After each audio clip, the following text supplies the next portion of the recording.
bagaimana Anda dapat mengidentifikasi kasus-kasus yang merupakan dilema etika atau bujukan moral?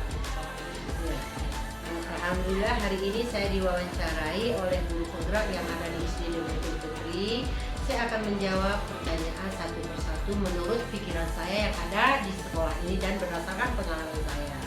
Nah, kalau misalnya ada kasus-kasus yang Elena yang terdapat di sekolah ini, saya membimbing siswa itu secara berlahan-lahan. Lalu saya ambil keputusan lagi, tidak berubah, saya panggil kembali, terus menerus. Yang keduanya memberikan kasih sayang yang berlebihan kepada orang siswa yang berpenyakit seperti itu. Baik. Misalnya, Jadi yang berkelainan tersebut. baik. Selama ini bagaimana Anda menjalankan pengambilan keputusan di sekolah Anda, terutama untuk kasus-kasus di mana ada dua kepentingan yang sama, benar-benar atau sama-sama mengandung nilai kebajikan? Nah, kalau misalnya saya mengambil keputusan itu, saya ambil dengan melihat kondisi siswa dan orang tua. Kadang-kadang siswa itu memerlukan kepentingan pribadi siswa, dan kadang-kadang guru pun memberikan kepentingan itu kepada wali murid, cuman dengan syarat waktu terbatas. Tidak mungkin selalu setiap minggu, misalnya 2 hari sekali, itu tidak mungkin saya berikan. Karena orang tua pun saya tahu, karena sikon ini kan berbeda dengan yang lain. Sikon di tempat kami ini kadang-kadang perlu orang tua membutuhkan tenaga daripada siswa, misalnya menjaga adik di rumah. Jadi yang ketiga, langkah-langkah atau prosedur seperti apa yang biasa Anda lakukan selama ini?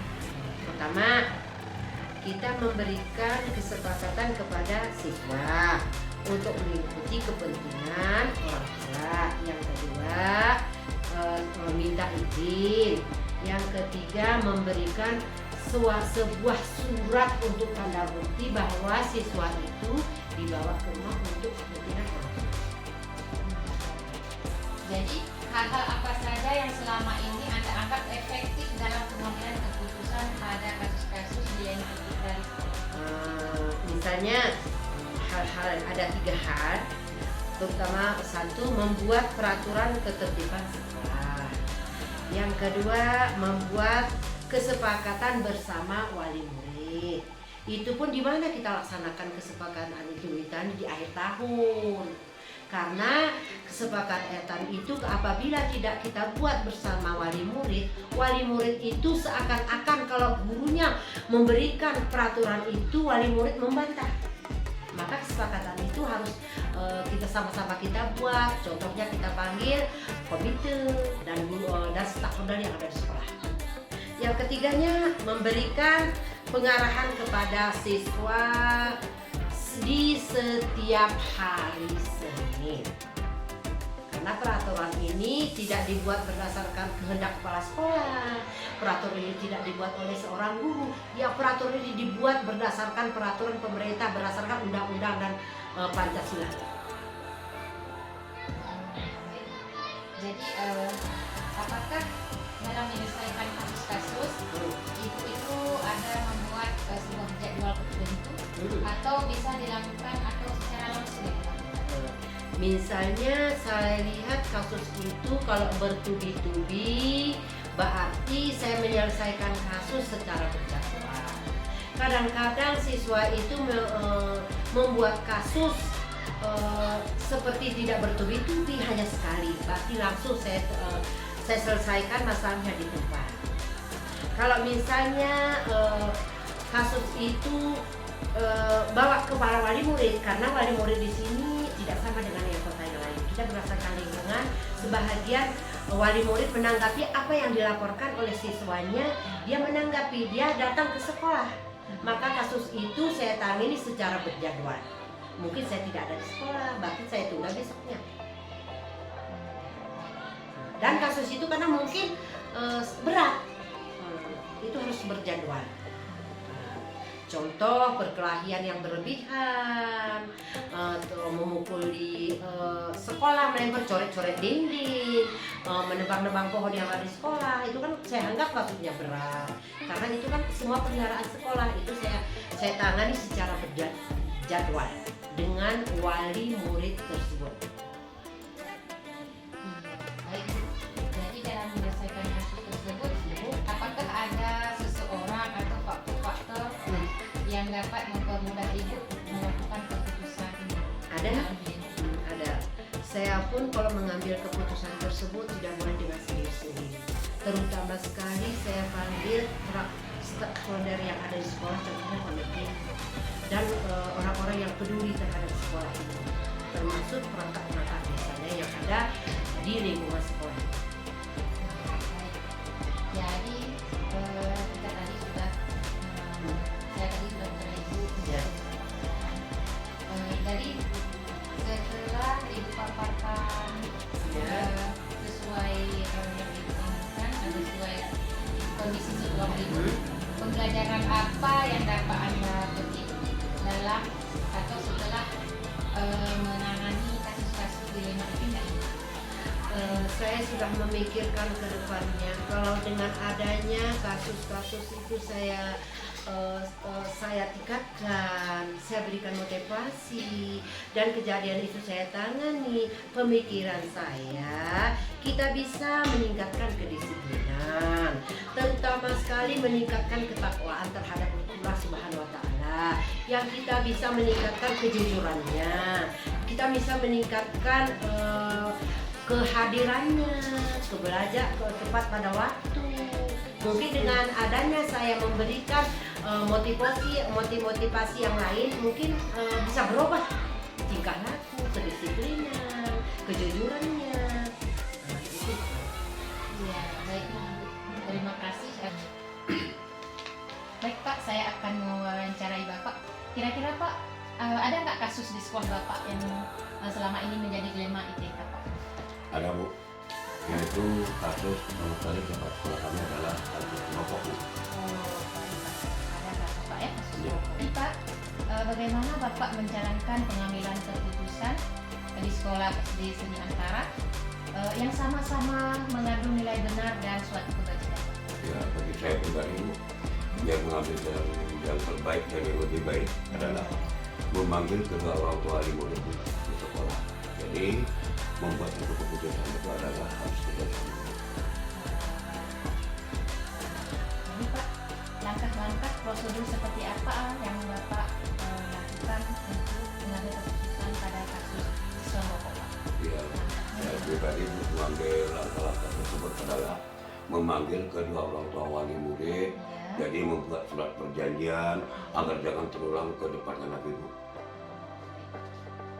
Jadi Pak, hal-hal yang merupakan tantangan bagi Bapak dalam mengambil keputusan siswa merokok tadi di SD Negeri Antara bagaimana? Ya, saya mengambil keputusannya Bu agar jangan terulang lagi pada teman-temannya, mengumumkan secara diumumkan di depan, yaitu ketika mau pulang atau saya pribadi Bu masuk ke kelas, yaitu masuk per kelas, mengumumkan agar jangan lagi anak-anak itu merokok. Oh baik Pak. Jadi Pak, kira-kira Pak ada nggak tantangannya Pak dalam menghadapi kasus? Ada Bu, saya sangat merasa kecewa terhadap wali murid tersebut ketika saya panggil Bu.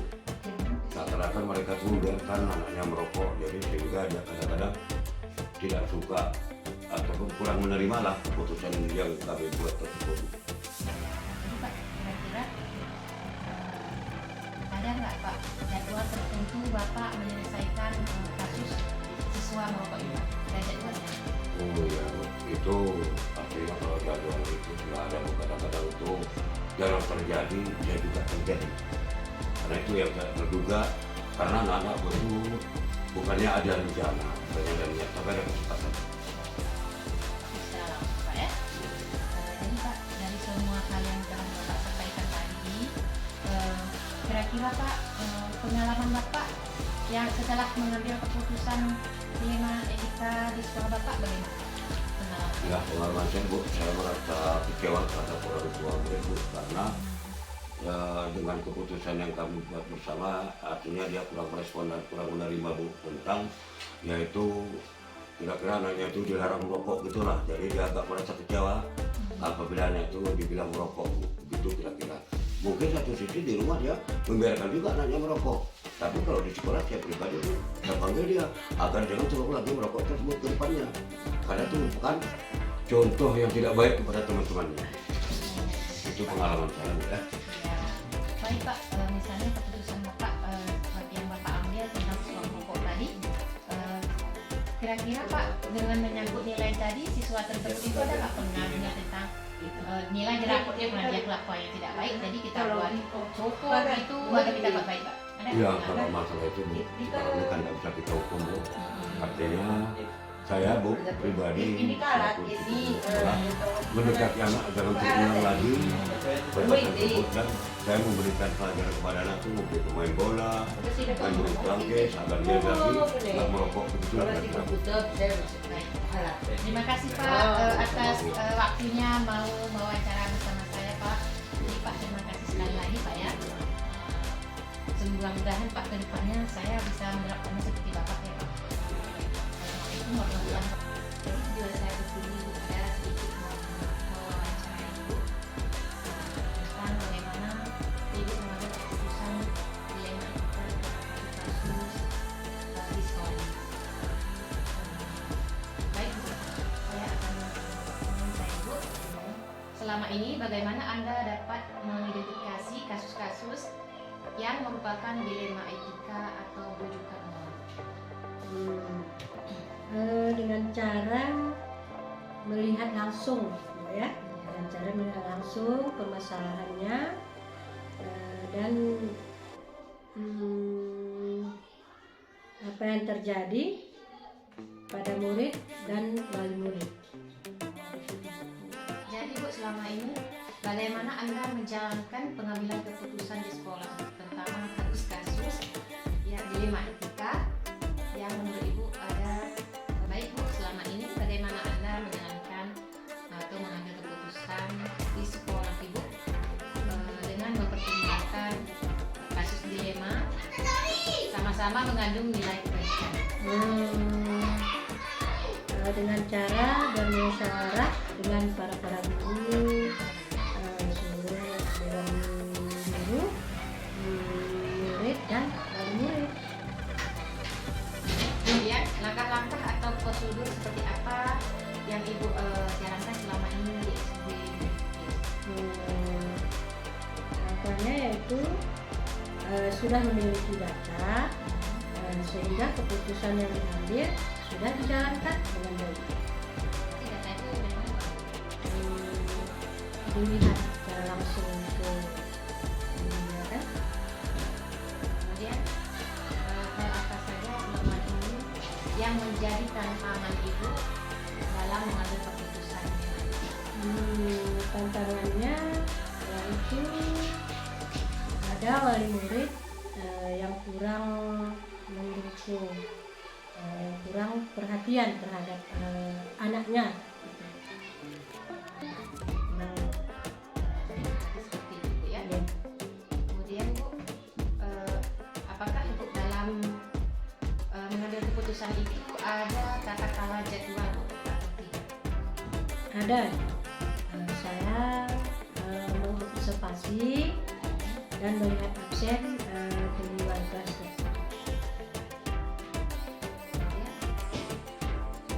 Kemudian saya tulis dalam buku catatan atau agenda harian. Berarti ada jadwal Bu, ya. Baik Bu. Kemudian faktor apa saja yang mempermudah atau di sekolah SD Guntur Fitri, di sekolah SD Guntur Kepias ini yang mempermudah atau membantu Ibu dalam mengambil keputusan? Ada itu seluruh dewan guru.